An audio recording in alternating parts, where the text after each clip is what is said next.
Hey everyone, this video is to talk about two of my favorite brush pens or Fude pens. The first is let's see if I can get this close enough to the camera, Faber Castell Pitt Artist Pen Fude Nib Hard. That's a mouthful. So it's basically the hard nib Fude pen. Here's the tip. See if I can get that focused. There we go. It's got a real nice sharp tip, and it has give, but it doesn't have a ton of give. Compared to my other good one, this one was recommended by Derek Robertson of Transmet and oh god, so many comics credits. It's almost impossible to list them all. But he's long-term comic artist. He just finished a Batman project a couple of years ago, and he's working on some more creator-owned stuff. So this is the Unipen Fine Line Water and Fade-Proof Pigment Ink. It's a brush pen. Just as sharp a tip, but slightly different configuration that allows you to do different things with it. So I did a quick sketch here, and I just want to show them in use. So the hard nib allows you to do, without worrying too much about your hand steadiness and everything, it allows you to do super fine lines and thick lines quite easily together.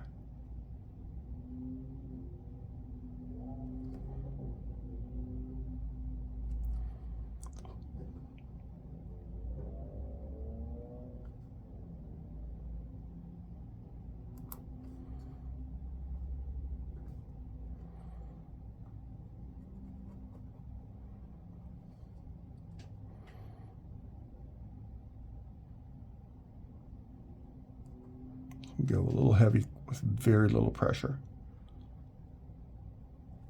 Now normally I'd be doing the super fine lines with a 005 line and then going over top of them to make it a little heavier. I could see some people saying that that's me being a little lazy with using my tools to compensate for shortcomings of ability. And sure, that's very possible. I won't. There's so many artists who can do everything with a brush that I'm more than happy to own my shortcomings if it gives them credit and compensation for what they can do almost effortlessly. So this is all with the hard tip. You can use the side. I'm going to go into some of the solid black area of the hair here. You know, get like a nice broad stroke. It doesn't deliver the ink as heavily, so you get kind of like grays in there. If you're really sloppy with your lines, you can get some nice whites breaking up your black areas if you're into messy inks like I am. Now, the Unipen, you can do with a little bit more hand control, you can get those fine lines happening. But it is more likely to give you a heavier line, more of a brushy line than the Faber Castell.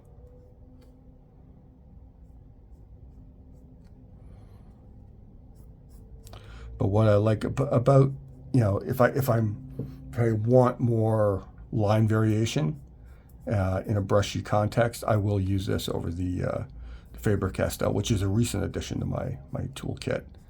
I stumbled into it at a local art store.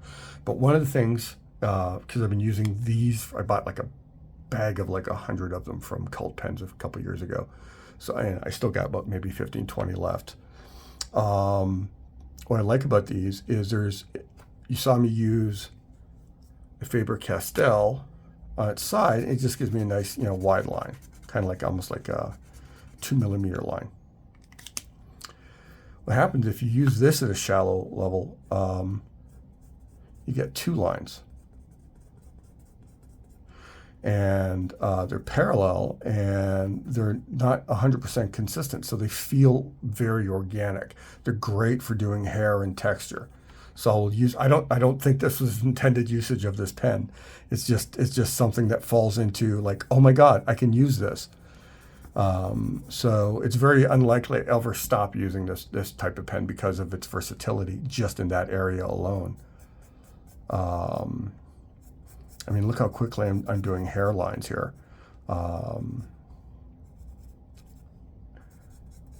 and I can press a little harder and those lines meet up in the middle. It becomes like a chunky pen, just like the Faber Castell.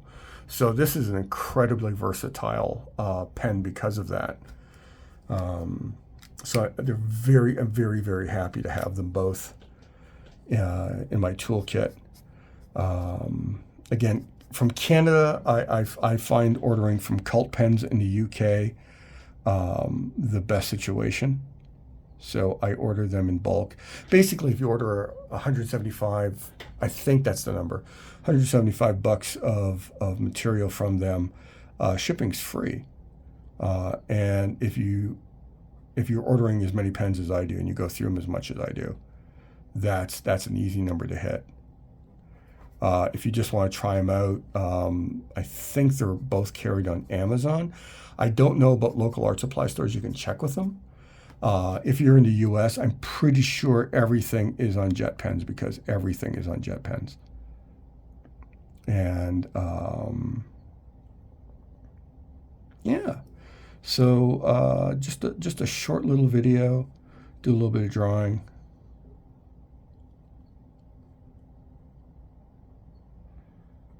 Show these pens in action. Maybe I'll just finish his mouth before wrapping this up.